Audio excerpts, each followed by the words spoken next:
നേരത്തെ നമ്മൾ സ്വയംഭൂവ മനുവിൻ്റെ കഥ പറഞ്ഞു. താമസിക്കാൻ ഇടം അന്വേഷിച്ച് ഭൂമിയെ കാണാതെ വന്ന് തപസ്സനുഷ്ഠിച്ചപ്പോൾ ബ്രഹ്മാവ് അവിടെ വരുന്നു. ബ്രഹ്മാവും ധ്യാനനിരതനാവുന്നു. മൂക്കിൽ നിന്ന് വരാഹ അവതാരത്തിൻ്റെ കഥകളൊക്കെ പറഞ്ഞു. സ്വയംഭൂമനുവും ശതരൂപാദേവിയും ജീവിതം തുടങ്ങി. അവർക്ക് 5 മക്കളുണ്ടായി. ഈ 5 മക്കളുടെ കഥയാണ് നമുക്ക് 3-ാം സ്കന്ധത്തിൻ്റെ ഒടുവിലായും 4-ാം സ്കന്ധത്തിലും 5-ാം സ്കന്ധത്തിലും പറഞ്ഞു തരുന്നത്. ഈ മക്കളാണ് 3 പെൺകുട്ടികളും 2 ആൺകുട്ടികളും. 3 പെൺകുട്ടികളാണ് ദേവഹൂതി, പ്രസൂതി, ആകൂതി. 2 ആൺമക്കളാണ് ഉത്താനപാദൻ, പ്രിയവ്രത. ഈ പേരുകൾ ഓർത്തു വെക്കണം, കാരണം ഇനി നമ്മൾ പറയുമ്പോഴൊക്കെ ഈ പേരുകൾ ചിലപ്പം ആവർത്തിക്കും. അതിൽ ദേവഹൂതിയാണ് മൂത്ത കുട്ടി. അപ്പം പെൺകുട്ടി കല്യാണമായി, പ്രായമായി. ആർക്ക് വിവാഹം കഴിച്ചു കൊടുക്കും? ഈ ചർച്ചകളൊക്കെ വന്നു. അപ്പോൾ അന്ന് വിവാഹം കഴിച്ചു കൊടുത്തത് വളരെ തപസ്യായിട്ടുള്ള ഒരാൾക്കാണ്. അദ്ദേഹത്തിൻ്റെ പേര് കർദമ പ്രജാപതി. ഈ കർദമ പ്രജാപതിയെ വിവാഹം കഴിച്ച് ദേവഹൂതി വലിയ കൊട്ടാര ജീവിതത്തിൽ നിന്ന് വരികയാണ്. എന്നാൽ കർദമനാണെങ്കിലോ ഒരു സാധാരണ ഒരു പർണശാല പോലെ സ്ഥലത്ത് അദ്ദേഹം ജീവിക്കുന്നു. ഒരു പരാതിയും പറയാതെ അവിടെ അങ്ങോട്ട് താമസം തുടങ്ങി. ഇദ്ദേഹം തപസ്യായിരുന്നു കർദമൻ. കല്യാണം കഴിഞ്ഞാൽ ഒരു ദാമ്പത്യ ജീവിതത്തിലേക്ക് തന്നെ കൊണ്ടുപോകും എന്നൊക്കെയാണ് ദേവഹൂതി കരുതിയത്. പക്ഷെ അതൊന്നും കർദമൻ്റെ ജീവിതത്തിൽ ഉണ്ടായില്ല. അദ്ദേഹം അത്ര തപസ്യായിരുന്നു. ഒരു പരാതിയില്ലാതെ ഭർത്താവിനൊപ്പം തപസ്സനുഷ്ഠിച്ചു ദേവഹൂതി. കാലം മുന്നോട്ട് പോയപ്പോൾ ഒരു ദിവസം കർദമൻ നോക്കുമുണ്ട്, വളരെയധികം മെലിഞ്ഞ് ആരോഗ്യമൊക്കെ ശോഷിച്ച ഭാര്യയെ. അപ്പം തനിക്ക് വേണ്ടി വളരെയധികം ശുശ്രൂഷ ചെയ്യുന്ന, അതായത് കർദമൻ എണീറ്റാൽ കഴിക്കാൻ എന്തെങ്കിലും ഉണ്ടാക്കണം. കർദമന് അദ്ദേഹത്തിൻ്റെ ദിവസവും ധ്യാന പ്രക്രിയ കാര്യങ്ങൾക്കൊക്കെ വേണ്ട കാര്യങ്ങൾ ഒരുക്കണം, അനുഷ്ഠാനങ്ങൾക്ക് വേണ്ട കാര്യങ്ങൾ ഒരുക്കണം. ഇതൊക്കെ ഒരുക്കി തൻ്റെ കാര്യങ്ങളൊക്കെ മറന്ന് ജീവിക്കുന്ന ദേവഹൂതിയെ കണ്ടപ്പോൾ കൈകൂപ്പിക്കൊണ്ട് പറഞ്ഞു, ഇത്ര തപസ്വിനിയായ ദേവിയുടെ മുന്നിൽ ഞാൻ നമിക്കുകയാണ്. ദേവിക്ക് എന്തൊക്കെയാണ് ആഗ്രഹം, അത് ഞാൻ പൂർത്തീകരിക്കും. പറഞ്ഞു, ഞാനൊരു സ്ത്രീയാണ്, എന്നിലൊരു അമ്മയുണ്ട്, എനിക്ക് അമ്മയാവണം, മക്കൾ വേണം. അങ്ങനെ അവർ ദാമ്പത്യത്തിലേക്ക് കടക്കുകയാണ്. ഈ ദാമ്പത്യത്തിലേക്ക് കടക്കണമെങ്കിൽ ആരോഗ്യം വേണ്ടേ? പ്രസവിക്കണമെങ്കിൽ ആരോഗ്യം വേണ്ടേ? അപ്പം അതിന് അവിടെ ഒരു തടാകം കാണിച്ചു കൊടുത്തിട്ട് പറഞ്ഞു, ഒന്ന് പോയി മുങ്ങി കുളിച്ചു വരാൻ. ദേവി ആ തടാകത്തിൽ പോയി മുങ്ങിക്കുളിച്ചതും ദേവിക്ക് പൂർവാർധികം ആരോഗ്യവും സൗന്ദര്യവും കിട്ടിയെന്നാണ്. അപ്പം ഇത് വളരെ അത്ഭുതപ്പെടുത്തി ദേവിയെ. ഈ ബിന്ദു സരസ് എന്നാണ് ആ തടാകത്തിൻ്റെ പേര്. പക്ഷേ വ്യാസഭഗവാൻ ഉണ്ടല്ലോ, ഈ ബിന്ദു സരസ് എവിടെയാണെന്ന് എഴുതി വെച്ചില്ല. കാരണം എന്തായിരിക്കും? ആളുകൾ ഭാഗവതം മടക്കി വെച്ച് അവിടെ പോയി മുങ്ങാൻ പോവും. കാരണം യൗവനം തിരിച്ചു കിട്ടും എന്നുള്ള രീതിയിൽ ആളുകളോടും. അപ്പോൾ ബിന്ദു സരസ് എവിടെയാണ് എന്നുള്ളത് എഴുതി വച്ചില്ല. നന്നായില്ലേ അത്? അപ്പോൾ ഇങ്ങനെ യൗവനത്തിലേക്ക് കർദമനും വന്നു. 2 പേരും ദാമ്പത്യ ജീവിതത്തിലേക്ക് കടന്നു. ആ ബന്ധത്തിൽ അവർക്ക് 9 പെൺകുട്ടികളുണ്ടായി. എത്ര? ഈ 9 പെൺകുട്ടികളിൽ 7 പേര് പ്രായമായപ്പോൾ കല്യാണം കഴിച്ചത് സപ്തർഷികളാണ്. ഒരാളെ കല്യാണം കഴിച്ചത് വസിഷ്ഠ മഹർഷിയാണ്. എന്തായിരിക്കും ഭാര്യയുടെ പേര്? ഭാര്യയുടെ പേരെന്തായിരിക്കണം? രാമായണമൊക്കെ വായിക്കാറുണ്ടോ? കുറച്ച് പേരൊക്കെ പറയുന്നുണ്ട്. ആരാണ്? അരുന്ധതി ദേവി. പറഞ്ഞു, പലരും ഉത്തരം പറഞ്ഞു ഓൾറെഡി. അപ്പോൾ ഒരാളെ ധർമ്മമൂർത്തി കല്യാണം കഴിച്ചു. ഇങ്ങനെ 9 പെൺകുട്ടികളുടെയൊക്കെ കല്യാണമൊക്കെ കഴിഞ്ഞ് കർദമൻ പറഞ്ഞു, ദേവി ദാമ്പത്യം മതി, എന്നെ തപസ്സിലേക്ക് പോവാൻ അനുഗ്രഹിക്കണം. അപ്പം ഇത് കേട്ടപ്പോൾ കർദമ പ്രജാപതിയോട് നമസ്കരിച്ചുകൊണ്ട് പറഞ്ഞു, എനിക്ക് ഒരാഗ്രഹം കൂടി ബാക്കിയുണ്ട്, ഒരു പുത്രനെ കൂടി തന്നനുഗ്രഹിക്കണം. അപ്പോൾ വ്രതം അനുഷ്ഠിക്കാൻ പറഞ്ഞു. ആ വ്രതങ്ങളൊക്കെ അന്വേഷിച്ച് ആ വ്രതപൂർത്തിയായ ദേവിക്ക് തൻ്റെ ബീജം പകർന്നു കൊടുത്ത് അതിലുണ്ടായ പുത്രനാണ് ഭാരതത്തിൻ്റെ ഭാഗധേയം മാറ്റിമറച്ച ഒരു മഹാ അത്ഭുത അവതാരം. അദ്ദേഹത്തിൻ്റെ പേരാണ് കപില വാസുദേവൻ. നമ്മുടെ ഹിന്ദു മതത്തിൻ്റെ അടിത്തറ പാകിയ അവതാരമായിരുന്നു ആര്? കപില വാസുദേവൻ. അദ്ദേഹം ഭാരതത്തിന് നൽകിയ, ലോകത്തിന് നൽകിയ സംഭാവനയാണ് സാംഖ്യശാസ്ത്രം. ഇന്നത്തെ ഫിസിക്സുമായി നമ്മൾ ചേർത്ത് വായിക്കുമ്പോൾ കാബിലയോപാഖ്യാൻ അല്ലെങ്കിൽ കപിലൻ പറയുന്ന പലതും നമുക്ക് അത്ഭുതകരമായി കാണാം. ഈവൻ നിങ്ങൾക്ക് ഗൈനിക് നമുക്ക് കാണാം, ചില ഭാഗങ്ങളൊക്കെ കാണാം. അപ്പോൾ അത്ഭുതപ്പെടും, ഇത്ര അറിവായിരുന്നു ഈ കപിലവാസുദേവന്.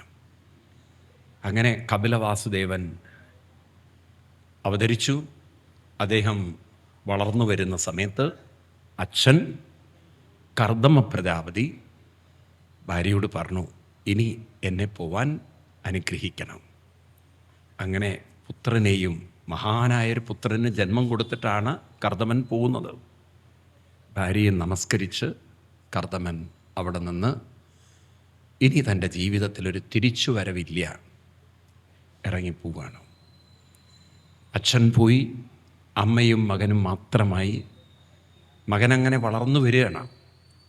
അപ്പം മകൻ്റെ ജ്ഞാനനിഷ്ഠയും മകൻ്റെ ആ അറിവും അനുഷ്ഠാനങ്ങളൊക്കെ കണ്ടപ്പോൾ അമ്മയ്ക്ക് മനസ്സിലായി, ഒരു ജീവിതം മാറ്റിത്തരാനുള്ള സകല അറിവുമുള്ള പുത്രൻ എൻ്റെ കൂടെ ഉണ്ടായിട്ട് ആ മകനിൽ നിന്നും ഞാൻ അറിവ് നേടിയിട്ടില്ലെങ്കിൽ എൻ്റെ ജീവിതം പാഴിലായിരുന്നു. അമ്മ പുത്രൻ്റെ മുന്നിൽ, ഒരു സ്വന്തം മകൻ്റെ മുന്നിൽ ഒരു ശിഷ്യയായിട്ട്, നോക്കണം, അമ്മ ശിഷ്യ, മകനെ പരമഗുരുവായി കണ്ട് കൈകൂപ്പിക്കൊണ്ട് ചോദിക്കുന്നൊരു ചോദ്യം മുതലാണ് കാബിലയോപാഖ്യാനം ആരംഭിക്കുന്നത്. പറഞ്ഞു, ഞാൻ എൻ്റെ ജീവിതത്തിൽ അച്ഛൻ്റെ കൂടെ സുഖമായ ജീവിതമൊക്കെ നയിച്ചു. ഇപ്പോൾ എൻ്റെ മനസ്സിലേക്ക് നോക്കുകയാണെങ്കിൽ അനുഭവിച്ച സുഖങ്ങളും ബന്ധങ്ങളും കുറേ കഴിഞ്ഞാൽ നീയും എന്നെ വിട്ടുപോകും, എനിക്കറിയാം. ഒറ്റപ്പെട്ടുകൊണ്ടുള്ളൊരു ജീവിതം. പക്ഷെ ഞാൻ തളരാൻ ആഗ്രഹിക്കുന്നില്ല. എനിക്ക് അച്ഛൻ്റെ കൂടെ ഇറങ്ങിപ്പോയിട്ടുള്ളൊരു തപസ്സിനോടും ആഗ്രഹമില്ല. ഇവിടെ ഇരുന്നു കൊണ്ട് എൻ്റെ ജീവിതം പൂർണ്ണമാക്കണം. ഇവിടെ ഇരുന്നു കൊണ്ട് എൻ്റെ ജീവിതം ധന്യമാക്കണം. ഞാനൊരിക്കലും എൻ്റെ ജീവിതത്തിൽ നഷ്ടപ്പെട്ടതിനെ ഓർത്ത് ദുഃഖിക്കാനോ മനസ്സിൻ്റെ വിഷമങ്ങളിൽ അസ്വസ്ഥമായി ജീവിക്കാനോ ഞാൻ തയ്യാറില്ല. അതുകൊണ്ട് എനിക്ക് വെളിച്ചം പകരണം, എനിക്ക് അറിവ് പറഞ്ഞു തരണം, ഞാൻ എന്താണ് അനുഷ്ഠിക്കേണ്ടതെന്ന് എനിക്ക് കൃത്യമായി പറഞ്ഞു തരണം. ഈ ഒരു ഭാഗമുണ്ടല്ലോ, പഠിക്കേണ്ട ഒരു ഭാഗമാണ്. കാരണം ജീവിതത്തിൽ എന്താണ് നേടേണ്ടതെന്ന വ്യക്തത ഉണ്ടെങ്കിൽ നമ്മൾ ജീവിതത്തിൽ സമയം പാഴിലാക്കില്ല. നമ്മുടെ ജീവിതത്തിനൊരു ഓറിയൻറ്റേഷൻ ഉണ്ടാവും, ജീവിതത്തിനൊരു കൃത്യനിഷ്ഠതയുണ്ടാവും. മനസ്സിലായില്ലേ? ഇന്ന് എന്താണ് നേടേണ്ടതെന്ന് കൃത്യമായ ബോധമില്ല. ഇന്നിപ്പോൾ നമ്മളൊക്കെ വളർന്നു വരുമ്പോൾ നമ്മുടെ ജീവിതത്തിൽ എന്താ നേടേണ്ടത്? ഒരു ഡിഗ്രി കരസ്ഥമാക്കണം. അതിന്നാണെങ്കിൽ പ്രൊഫഷണൽ ഡിഗ്രി കരസ്ഥാക്കണം. കാരണം എളുപ്പം ജോലി കിട്ടാൻ അതാണ് നല്ലത്. നല്ല സ്റ്റാൻഡേർഡ് ജോലി വേണോ? അപ്പോൾ കുറേയും കൂടി ഹയർ ഡിഗ്രി വേണം. അങ്ങനെയൊക്കെ നമ്മൾ ഡിഗ്രികൾ കരസ്ഥമാക്കി എവിടെയെങ്കിലും ഒരു ജോലി കിട്ടി അല്പം അത്യാവശ്യം ശമ്പളവും വാങ്ങിച്ച് പിന്നെ അടുത്ത ചിന്ത കല്യാണം കഴിക്കണം, പിന്നെ കുഞ്ഞുങ്ങളാവണം, ഒരു വീട് വെക്കണം. ഈ ഒരു ചിന്തയാണ് പൊതുവെ എല്ലാവരുടെ ഉള്ളിലും, അല്ലേ? എന്നാൽ എൻ്റെ മനസ്സും മറ്റുള്ളവരുടെ മനസ്സും എങ്ങനെ പൊരുത്തപ്പെടും?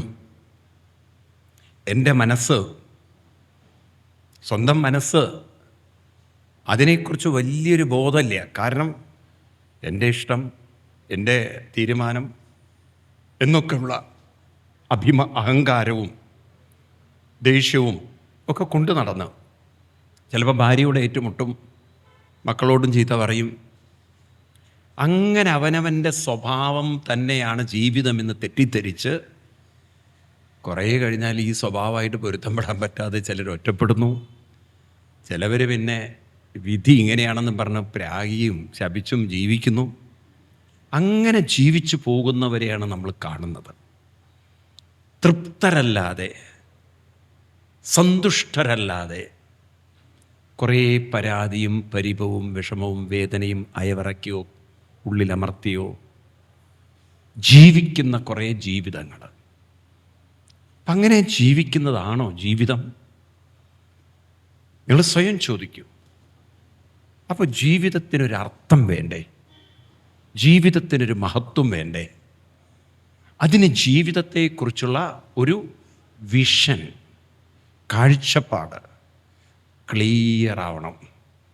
എന്താണ് ജീവിതം? What is life? ഇത് നമുക്ക് പറഞ്ഞു തരുന്നത് കപിലനാണ്. നമുക്ക് 25-ാം അധ്യായം മുതൽ ഒന്ന് കണ്ണാടി പോലെ നോക്കാം, കണ്ണ് ഓടിച്ചു നോക്കാം. കാരണം ഡീറ്റെയിൽ ആയിട്ട് പറയാനുള്ളൊരു സമയം നമ്മൾ ഇല്ലാത്തത് കൊണ്ട്. കപിലയോപാഖ്യാനം വളരെ ഡീറ്റെയിലാണ്. 25-ാം അധ്യായം മുതൽ ലാസ്റ്റ് 34-ാം അധ്യായം വരെ വളരെ വളരെ നിറഞ്ഞു നിൽക്കുന്ന ഒന്നാണ് കപിലയോപാഖ്യാനം. അപ്പോൾ ഇവിടെ 25-ാം അധ്യായത്തിൽ നമുക്ക് കാണാം, ശ്രദ്ധിക്കണം, ഓരോ ഭാഗങ്ങളും ശ്രദ്ധിക്കണം. അമ്മ ചോദിക്കുന്ന ചോദ്യമാണ്. ദേവഹൂതിവാച, 7-ാമത്തെ ശ്ലോകം. നിർവിണ്ണാനിതരം ഭൂമൻ അസതീന്ദ്രിയ ദർശനൽ ഏന സംഭാവ്യമാനേന പ്രപന്നാന്തം തമപ്രഭോ തസ്യത്വം തമസുന്ദസ്യ ദുഷ്പാരസ്യാധ്യപാരകം സചക്ഷു ജന്മനാമന്ദേ ലബ്ധം മേ തദനുഗ്രഹൽ. ഞാൻ ഇന്ദ്രിയ അനുഭവങ്ങളൊക്കെ അനുഭവിച്ചു. ഇപ്പോൾ എൻ്റെ മനസ്സ് അന്ധകാരമാണ്. മനസ്സിൽ അന്ധകാരം. വളരെ ശ്രദ്ധിക്കണം, ഞാൻ പറയണത് ശ്രദ്ധിച്ചാലേ നിങ്ങൾക്ക് മനസ്സിലാവും.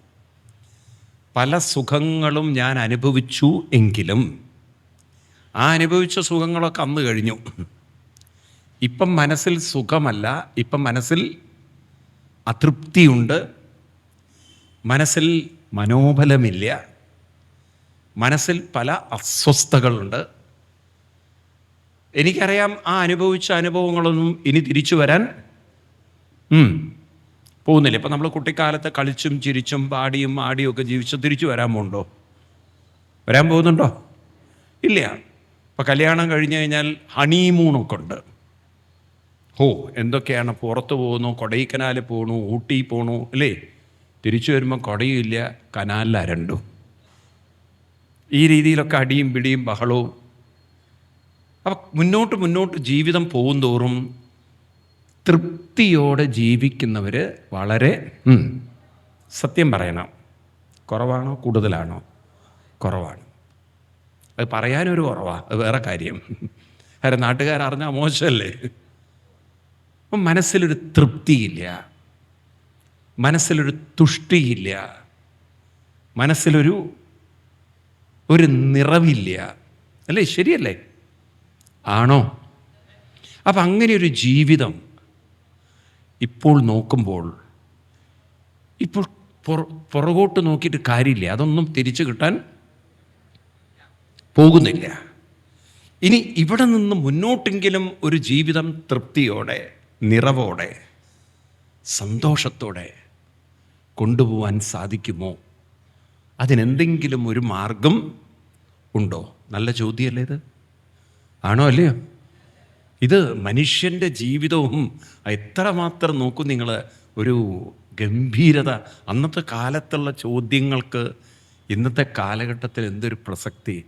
കാരണം നമ്മൾ ഓരോരുത്തരും അനുഭവിക്കുന്ന അനുഭവങ്ങളെയാണ് നമ്മുടെ മുന്നിൽ ഇങ്ങനെ കാണിച്ചു തരികയാണ്.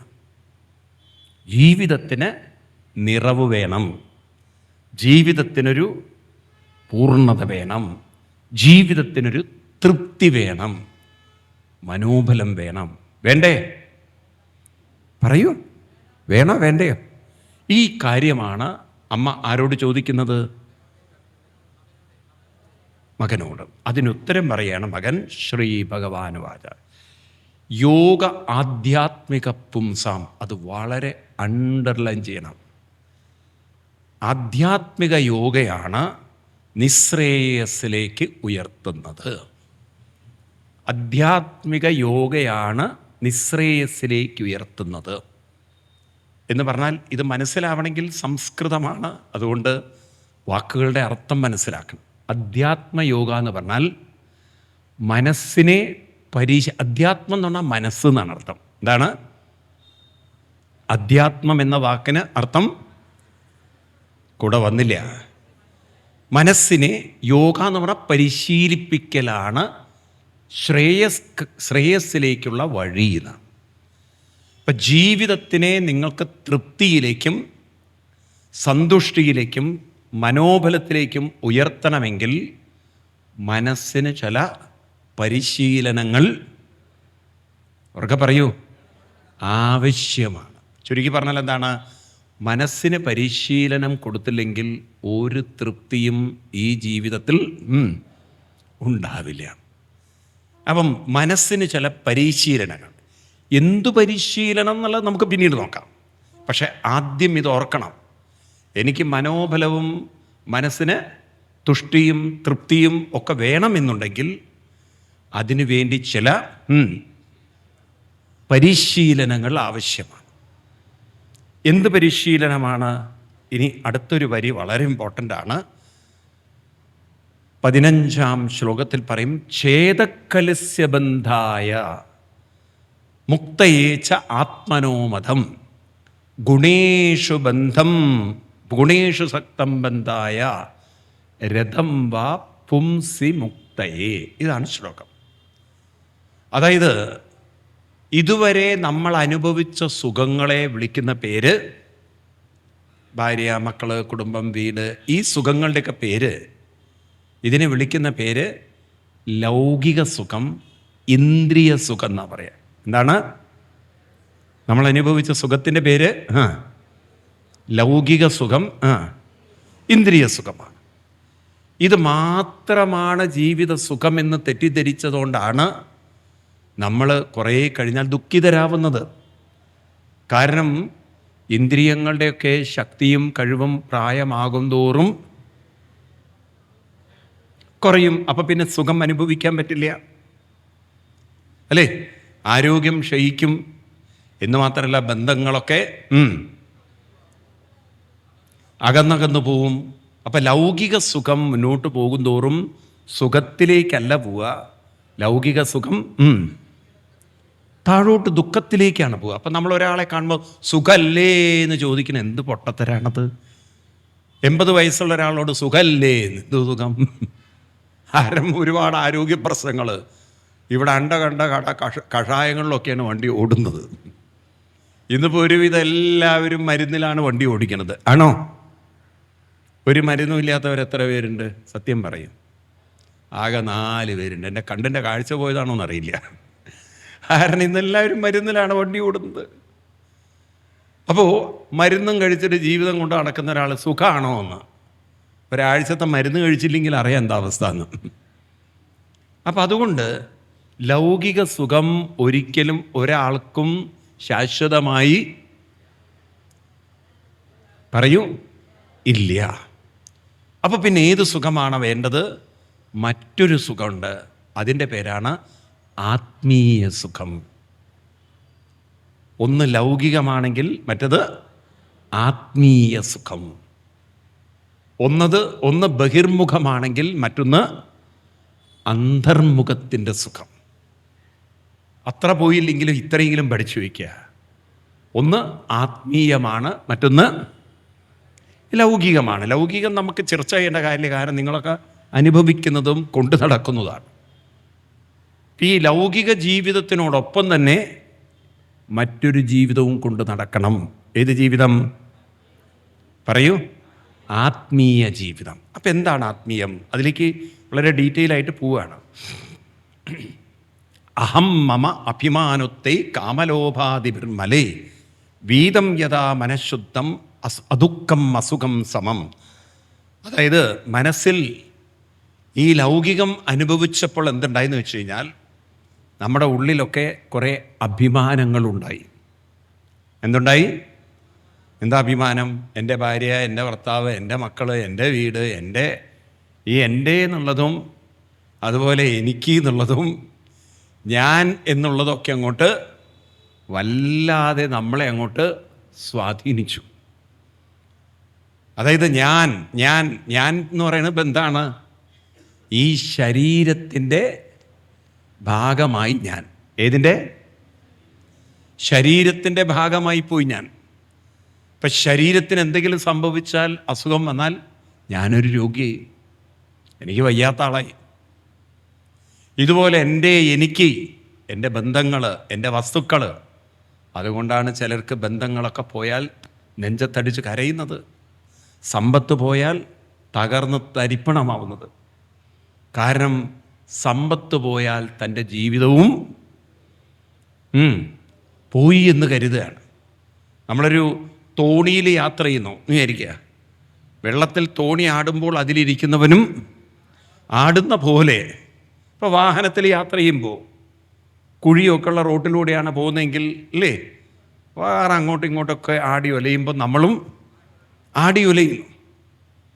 ഇതുപോലെയാണ് ലൗകിക ജീവിതത്തിൽ മുറുകെ പിടിച്ചിരിക്കുന്നവർക്ക് ആ ലൗകിക ബന്ധങ്ങളിലുണ്ടാകുന്ന ആടി ഉലയൽ അവരെയും ബാധിക്കുന്നു.